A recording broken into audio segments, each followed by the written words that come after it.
Well guys, it's finally arrived, the departure of the leftovers itself. And of course, even while it wasn't quite as unexpected, it certainly seems to have left some of us just as shocked, confused, and maybe even frustrated and angered as its characters were after the sudden departure.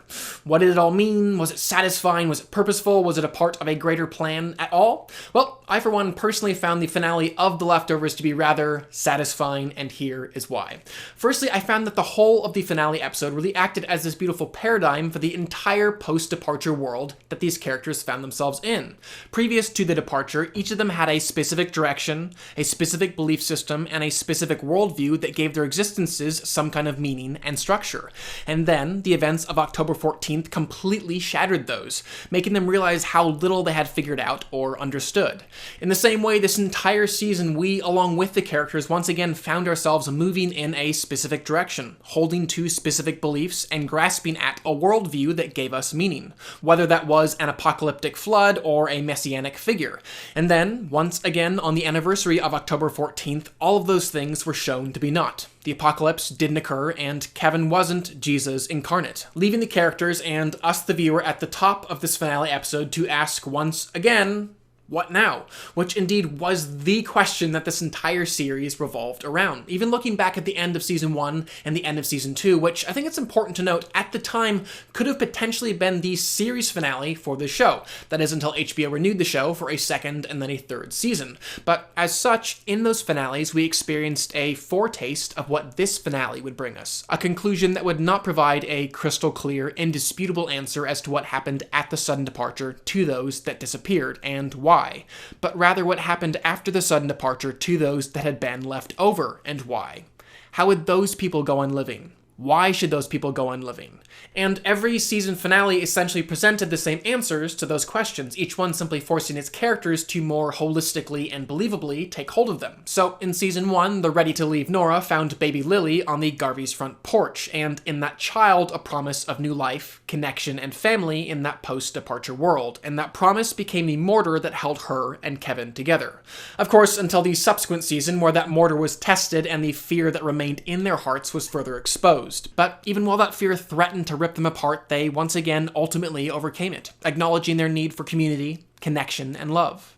Of course, until the third season, where we delved even deeper, discovering that the cancer of fear had truly infected the marrow of those characters' souls, and it would need to be dealt with at the source to ever truly move forwards in unity and love.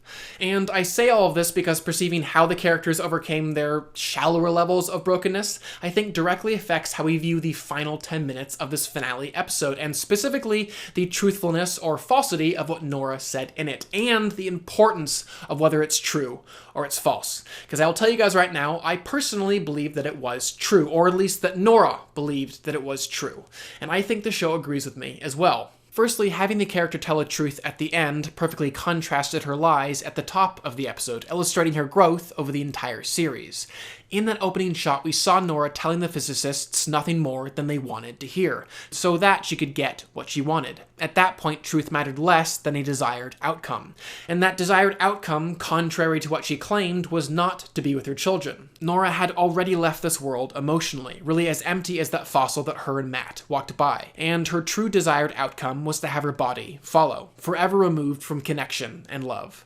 And that desire to flee was the same one that we'd already seen almost push her back at the end of Season 1 and 2 to flee. Nora simply couldn't believe because she couldn't know question 121 on her DSD questionnaire, as seen back in episode 6 of Season 1. That question being, do you believe that the departed are in a better place? And it was the guilt, the shame, and the sadness that her children, who in their final moments together had been devalued by her, were in some place of pain or suffering or just non-existence that made Nora so insistent to inflict the same fate upon herself. She was that scapegoat, laden with sin, needing to be apart from everything and everyone. And how perfect that those beads which represented sin were placed atop a paper towel roll, which back in Season 1, in a similar way, reminded Nora of her sin. And I believe that Matt, because of their sibling connection and his own life experience, was one of the very few that truly perceived Nora's guilt and desire. After all, when she asked him, do you want to come with me? He responded by saying, I think, dear sister, that defeats the purpose. Matt saw that the purpose of Nora's pursuit was to be alone. And I love too how that response communicated so clearly that Matt had learned something in his episode this season and was now actually living it out. He'd learned that many of his life's actions had been to and for himself alone, and that admission was now allowing him to speak into Nora's life and identify why she was doing what she was doing. But just like her brother, we saw Nora in this episode begin to realize the emptiness of self-deception, time and again made to see that a lie would not bring solace, that fleeing the truth would not bring peace, and that hiding would not lead to a lasting satisfaction. Of course, that tossing away of peace and love was captured most externally through her continual tossing away of the love notes tied to her bird's legs. But again, though, slowly but surely she began to realize the futileness of that pursuit, to the point that she was ready to break free of the fear that kept her in it, which too was captured in a very external way with her two quote-unquote baths, prisons filled with these swirling, suffocating fears that needed to be burst forth from to be free. And in doing so, we saw that she was done hiding, done telling lies, and done listening to them, which was why she couldn't believe or accept the sister's story about the mysterious motorcycle lover, because it wasn't true. And it was why she couldn't believe or accept Kevin's story about randomly vacationing to Australia and by chance seeing her riding a bike, because it wasn't true. And it was the same sort of refusal that brought Kevin to her. He just couldn't believe Matt's story about her, because it wasn't true. With each example, we saw the lack of peace and true connection that dishonesty brought those characters. Even Kevin, who fully committed to that lie, couldn't maintain it. Which, by the way, there was something very reminiscent of Jack Shephard from Lost Season 5, found in the way that Kevin desired tabula rasa, or a blank slate. Both men believing that the only way to get the woman of their dreams back was to erase their pasts, mistakes, and triumphs alike, and just start over. And though Kevin chose a less nuclear way to go about it, well, at least in this reality, he still wanted this lie to be his scapegoat, carrying away his past transgressions and giving him a fresh start. Unfortunately, as the past 3 seasons have shown us, and this episode quite literally showed us, that never works. Even if they're hidden away for a time, those sins will eventually crop up elsewhere, likely tripping up someone else and causing a whole different kind of heartache. Which was why, unless this ending was intended to be hopeless and depressing, I have to believe that Nora was telling the truth. I'm not saying that her testimony confirmed the existence of some parallel reality, in the same way that Kevin's experience in the quote-unquote beyond didn't beyond a shadow of a doubt confirm the existence of an actual spiritual purgatory. But both experiences were nonetheless recounted truthfully by Nora and by Kevin. Whether bodily or just in their minds, they had gone there. And for Nora, someone who couldn't find solace in a bulletproof vest, hugs, or tattoos, I genuinely believe that she did see something that finally made her believe that her children had found happiness in that place that they had departed to. And finally seeing that, and knowing that she had been freed from her guilt. And it was just fitting that after a whole season of lying to one another, of cloaking their true thoughts and redressing their actual emotions, that Nora and Kevin would finally, truthfully, bear all. And there was such poetry in the fact that the bravest girl on Earth and the most powerful man in the world had to set aside those titles and become small, vulnerable, and naked before one another. They had to let go of their desire to be alone in a purgatory or an alternate dimension, places of isolation.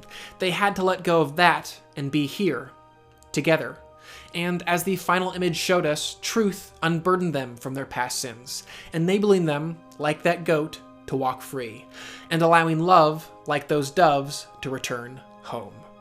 No, I don't think that Kevin and Nora just lived happily ever after, or that they, like that groom swore he would, never sinned again. But I do think by this show's end, they were one step closer to perceiving the grace and love required for salvation. Grace and love that also make life worth living, and living in hope, yes, even in a post-departure world, or in a world where we turn on the television and hear about more attacks, more violence, more deaths, and more uncertainty. And that, my friends, is why I appreciate a show like The Leftovers so very much. It tills the soil of my soul and opens me up to deeper truths and makes me so thankful that I am here and that you are here. And with that, guys, that is the end of this journey for The Leftovers. It's been a long journey, actually. This is a very special show, very near and dear to my heart, obviously for all the reasons I just listed, but also this was the very first thing that I started reviewing on The Heartbeat. And for those of you that have been with me since day number 1, gosh, guys, it's been an awesome journey, and thank you so much for being with me. And for those of you that have just joined,